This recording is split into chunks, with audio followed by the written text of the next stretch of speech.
नमस्कार. मी भाऊ तोरसेकर. तुम्ही बघत आहात प्रतिपक्ष. मित्रांनो, तुम्हाला माहिती आहे की मी क्वचितच टीव्ही वगैरे न्यूज चॅनेल वगैरे बघतो आणि त्यामुळे रोजच्या रोज जो काय रतीब घातला जात असतो त्याविषयी मला कमी माहिती असते. पण काल म्हणजे मला वाटतं 31 सप्टेंबरला एका वृत्तवाहिनीच्या महिला पत्रकाराचा व्हिडिओ बघितला युट्यूबवर. वाईट वाटलं, पण तितकंच हसू पण आलं. प्रणाली कापसे नावाची मला वाटते न्यूज 18 लोकमत या वाहिनीची तरुण पत्रकार महिला आहे. आणि तिने तक्रार केली आहे की सध्या मुंबईमध्ये जे मराठा आरक्षण आंदोलन चालू आहे जरांगे पाटील यांच्या नेतृत्वाखाली किंवा त्यांच्या आवाहनामुळे, त्याचं कव्हरेज करणाऱ्या पत्रकारांना हे आंदोलक ज्यांच्या गळ्यामध्ये भगवा गमछा घातलेला आहे ते जाणीवपूर्वक त्रास देतात आणि त्यातल्या त्यात महिला पत्रकारांची अधिक छेड काढली जाते. त्याबद्दल टीव्ही पत्रकार आहेत, जे टेलिव्हिजन पत्रकार आहेत, त्यांच्या संघटनेने त्याचा कडाडून निषेध केलाय. ते पत्रक पण या मुलीने, प्रणाली कापसेने आपल्या बातमीपत्रामध्ये दाखवलेलं आहे.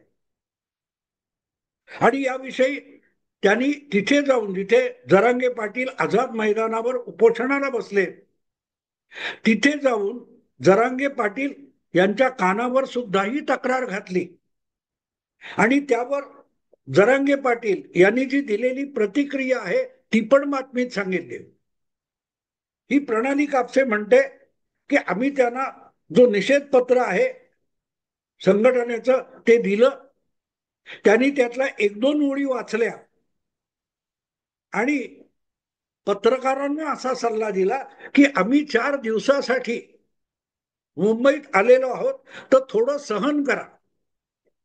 जरांगे पाटील जे आपल्या मागे शिवाजी महाराजांचा एक प्रतिमा ठेवून उपोषणाला बसतात, ते आजपर्यंत फडणवीसांना, त्यांच्या पत्नीला, त्यांच्या आईला अर्वाच्य भाषेत बोलत होते.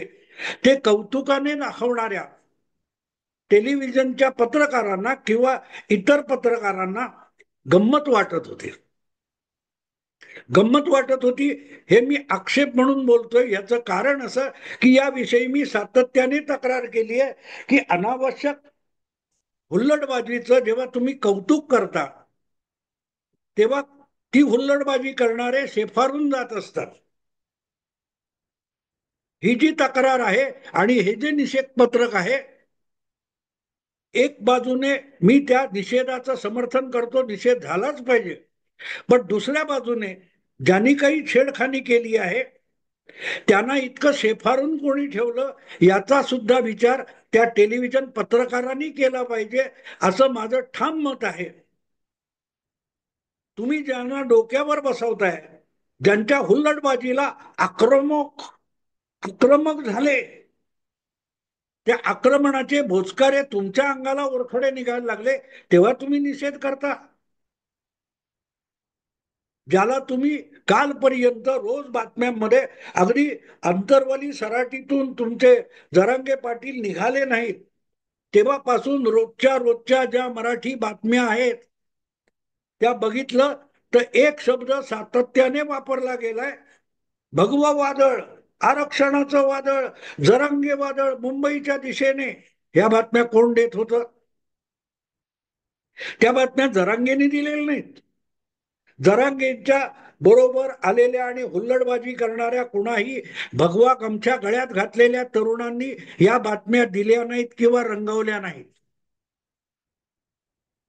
अंतरवाली सराटी पासून मुंबईपर्यंत येताना मध्ये मध्ये जिथे जिथे अगदी पोलिसांची, प्रशासनाची झुंडबाजी चालली होती, हुल्लडबाजी चालली होती, त्याला आक्रमक वादळ, घोंगावणारं वादळ असे शब्द कोणी वापरलेत? त्या हुल्लडबाजांनी वापरलेले नाही. अजिबात वापरलेले नाहीत. ते शब्द तुम्ही त्यांच्यासाठी वापरलेत आणि ते शेफारून गेले. त्यांचा फुगा तुम्ही फुगवलेला आहे.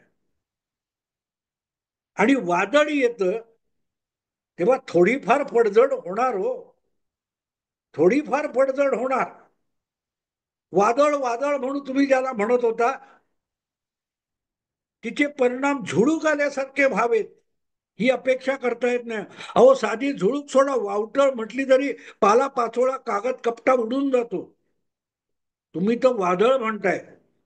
आणि जेव्हा तुम्ही वादळ म्हणता तेव्हा थोडी पडझड, थोडी नासधूस होणार, हानी होणार. आणि म्हणून वादळात हवा भरायचा उद्योग करायचा नसतो. आग आपल्यापासून 10 घरं पलीकडे लागली तरी आपण धावत धावत ती विझवायला जातो. तेव्हा त्याच्यावर उपकार करायला जात नसतो. तर ती सरकत सरकत ती आग आपल्यापर्यंत आली तर आपलं घर सुद्धा बेचिराख होणार, ही भीती आपल्याला सतावत असते. म्हणून त्याच्या घराची आग विझवायला आपण जातो. त्यामध्ये त्याग वगैरे नसतो. फडणवीसाच्या पत्नीला किंवा आणखीन कोणाच्या बायका पोरांना अर्वाच्य शिवराळ भाषेमध्ये जेव्हा हिणवलं जातं, ते कौतुकाने दाखवून घसरले शब्द, जीव घसरली. लाज तुम्हाला वाटली पाहिजे की असल्या अर्वाच्य आणि गलिच्छ भाषेला तुम्ही आक्रमक आणि आंदोलन आणि वादळ असे शब्द दिले होते. आज ते तुमच्या अंगसटीला आलेत. देवेंद्र फडणवीस, त्यांची आई, त्यांची पत्नी दूर बसली. जेव्हा त्यांच्या असल्या अपमानास्पद आणि काय त्या शिवराळ भाषेतल्या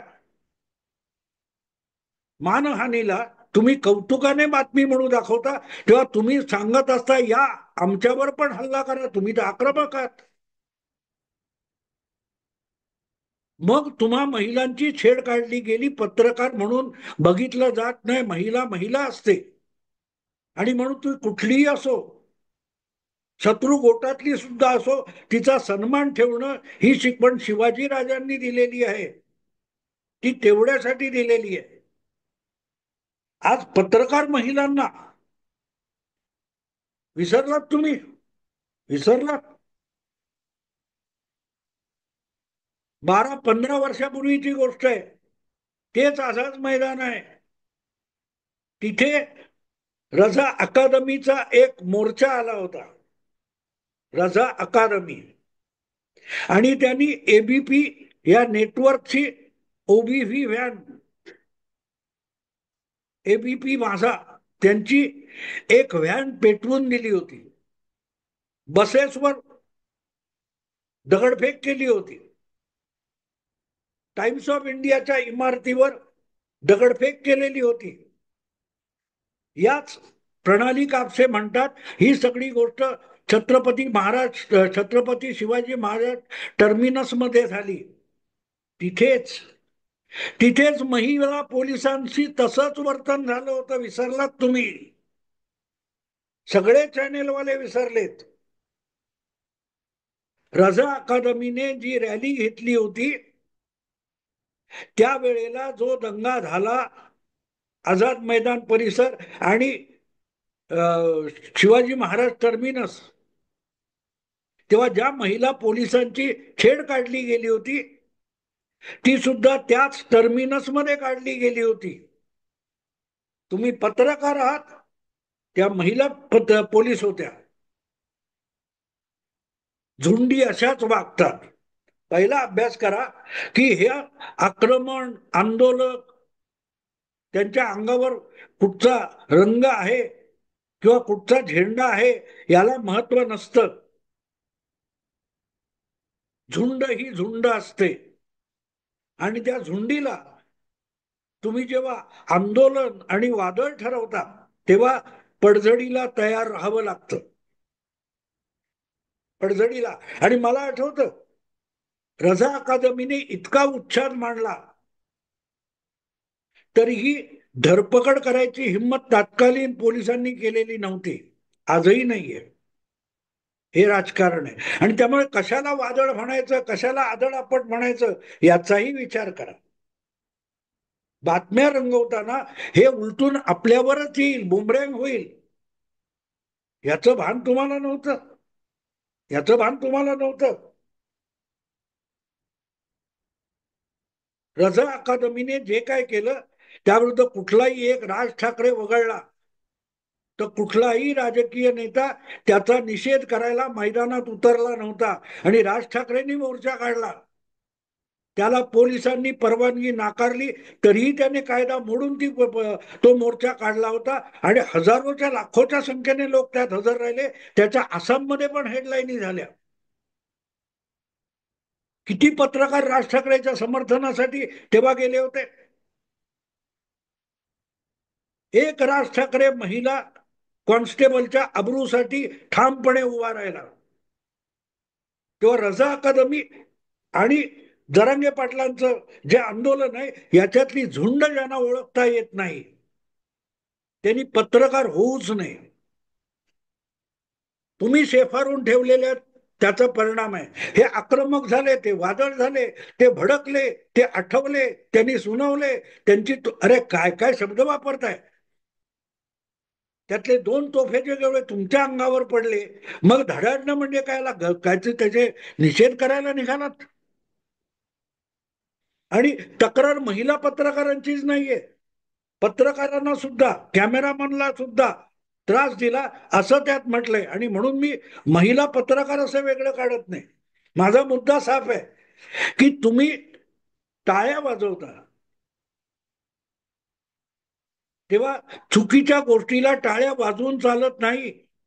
दुसऱ्याच्या दारात जाऊन तुमच्या बालकाने, मुलाने घाण केली आणि त्यांनी जर थोडी कुरकुर केली असेल, लहान मुलं हो त्याला काय समजतं, असं जेव्हा पाठीशी घालता तेव्हा ते तुमच्या उंबरठ्यात सुद्धा तुमचं पोर घाण करायला लागतं. मग धपाटे द्यायला जायचे. सुरुवात तिथून करायची असते. आपल्या पोराने शेजारच्या दारात जरी घाण केली तरी ते चूक आहे. आपल्या पोराला शिस्त लागणं महत्वाचं आहे. याचं भान जेव्हा नसतं तेव्हा तुमच्या अंगावर उद्या त्या पोराने शी केली तर रडायचं नाही, निषेधाचं पत्रक काढायचं नाही. वादळ वादळ वादळ तुम्हीच निर्माण केलं ना. ते घोंगावत तुमच्यापर्यंत आलं तेव्हा मग निषेधाचे सूर लावताय तुम्ही. आपण वापरतो त्या शब्दातून समोरच्याला केवढी झिंग चढेल आणि ते आपल्यावर उलटेल. भस्मासुराची कथा काय आहे, पुराण कथा असेल, पण त्यातला शोध घेण्यापेक्षा त्यातला बोध घ्यायचा असतो. आपण भस्मासूर तर निर्माण करत नाही ना.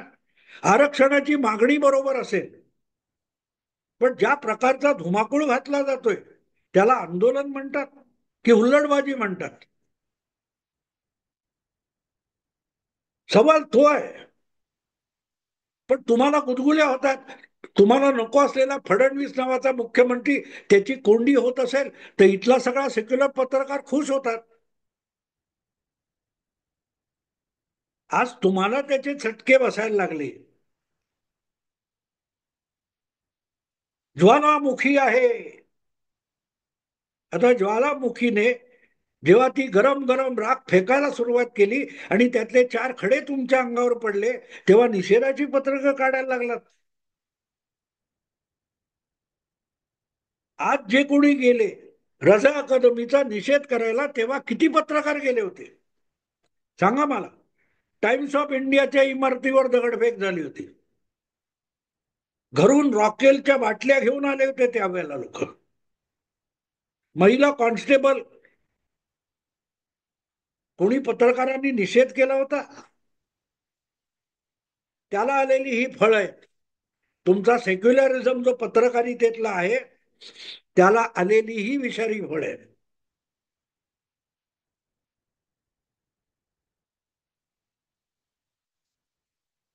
मुद्दा सोपा आहे माझा मित्र, मुद्दा सोपा आहे. तेच आझाद मैदान आहे. तुम्ही बातम्या देताय 2 दिवस आंदोलन चाललंय आणि सरकार काय करतंय, प्रशासन काय करतंय. अरे त्याच त्याच आझाद मैदानावर 2-3 महिन्यापासून एसटी कामगार वेळच्या वेळी दर महिन्याचा पगार मिळावा आणि एसटी कर्मचाऱ्यांना सरकारी कर्मचारी म्हणून घोषित करावं यासाठी पावसात भिजत तिथे तडफडत बसले होते. तो तंबू तोडून टाकला गेला. तेव्हा किती बातम्या दिल्यात. एक दिवस पोलीस घातले त्याच्यावर, त्या एसटी कर्मचाऱ्यांचा तंबू तोडून टाकला, उडवला. त्यांनी धाव घेतली त्याच शिवाजी महाराज टर्मिनस मध्ये. त्यांना तिथली टॉयलेट वापरू दिली गेली नाहीत. तेव्हा तुम्ही त्या गरजू अर्धपोटी एसटी कर्मचाऱ्यांसाठी किती बातम्या रंगवल्या होत्या. आज उद्धव ठाकरेंना प्रतिक्रिया विचारायला जाता, संजय राऊतना विचारायला जाता, तेव्हा एसटी कामगारांच्या वेळेला तुम्ही काय दिवे लावले होते हे विचारलं. कारण तेव्हा उद्धव ठाकरे मुख्यमंत्री होते.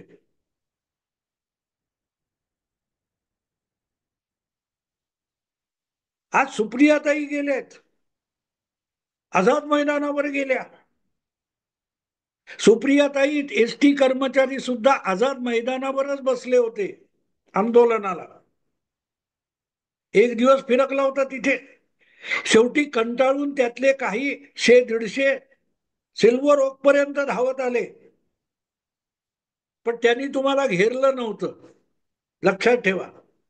सिल्वर ओक वर जे एसटी कर्मचारी आले निषेध करायला पवारांचा, त्यापैकी कोणी 1-2 चप्पल पण टाकले असतील, त्या कुठे लागल्या पण नाहीत. पण त्यांना उचलण्यासाठी उद्धव ठाकरेंनी ताबडतोब प्रचंड मोठा पोलीस फौजफाटा पाठवला होता. 10 गाड्या पाठवल्या होत्या आणि एक एक कर्मचाऱ्याला उठवून आत टाकलं होतं. तेव्हा त्या कर्मचाऱ्यांच्या बाजूने उभा राहणाऱ्या माणसाचं नाव गुणरत्न सदावर्ते होतं. त्यालाही नंतर अटक झाली. त्याची या तुरुंगातून त्या तुरुंगात धिंड काढली जात होती. त्याच्या खुदखुद हसत हे करणारे बातमीदार कोण होते. ज्या प्रकारे तुमची केतकी चितळे,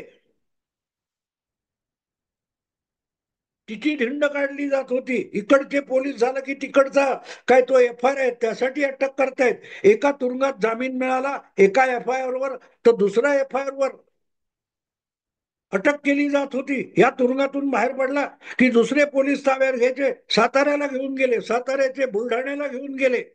हा सगळा खेळ खंडोबा चालला होता. तो मुख्यमंत्री एक नंबरचा होता. बरोबर आहे ना. हे असली पत्रकारिता करणाऱ्यांच्या वाट्याला असंच बुमरँग होऊन सगळं येतं. कर्माची फळं म्हणतात त्याला. झालं ते योग्य नाही, पण ते अपरिहार्य होतं, अपरिहार्य असतं. कारण तुम्ही कुठच्याही गोष्टीला वादळ वादळ म्हणून घोंगवायला सुरुवात केली तर त्या वादळात तुमचीही पडझड होणार असते, याचा विसर पडू द्यायचा नसतो. एवढे भोलेनाथ बनू नका की भस्मासुराला वरदान दिलं, आता तो कोणाच्याही डोक्यावर हात ठेवतोय. तारतम्य त्यासाठी आवश्यक असतं. आणि तारतम्याच्या पलीकडे जाऊन बातमीदारी होऊ शकत नाही, की पत्रकारिता होऊ शकत नाही, की विश्लेषण होऊ शकत नाही. आता जे काय घडतंय त्यासाठी मी तुमच्या मनोज जरांगे पाटील यांना अजिबात दोष देणार नाही. जरांगे पाटील यांनी आवाहन केलं होतं मुंबईत येण्याचं. पण जे हुल्लडबाजी करायला आलेत ते जरांगे पाटील यांनी आवाहन केलं, त्याचं निमित्त धरून आलेत. त्यांना हुल्लडबाजीच करायची होती. पण त्या हुल्लडबाजीला वादळ वादळ वादळ म्हणून हवा देण्याचं काम तुम्ही केलं. आगीवर फुंकर घातली की आगीला नवा ऑक्सिजन मिळतो आणि आग अधिक भडका करून निघते. ती नळी असते ना, पूर्वी चुली लाकडाच्या होत्या, त्याच्यात त्या नळीने फुंकर घातली की आग आणखीन पेटायची. तुम्ही नळ्या हातात घेऊन बसलाय, तुम्ही पत्रकार नाही, तुम्ही नळी फुंक्या. पण तीही नळी त्या वापरणाऱ्या महिला सांभाळून वापरायच्या. इतक्या नाही वापरायच्या की नळी बाजूला केली की उठलेली आग आपल्या तोंडावर येईल. तुम्ही ते केलं. वादळ वादळ म्हणून कौतुक केलं ना, आता पडझड पण आहे का. सहन करा. मला माहितीये मी जखमेवर मीठ चोळतोय, पण त्याला पर्याय नसतो. कारण जेव्हा दुखत असतं तेव्हा लवकर समजू शकतं ही अपेक्षा आहे. पण त्यापेक्षाही तुम्ही बधीर झालेला असाल तर थोडी कळ काढा. अजून यापेक्षा वाईट प्रकार होऊ देत, मग अक्कल येईल पत्रकारांना. असो मित्रांनो, आता थांबतो. आवडलं लाईक करा, शेअर करा आणि प्रतिपक्षाला सबस्क्राईब करा. नमस्कार.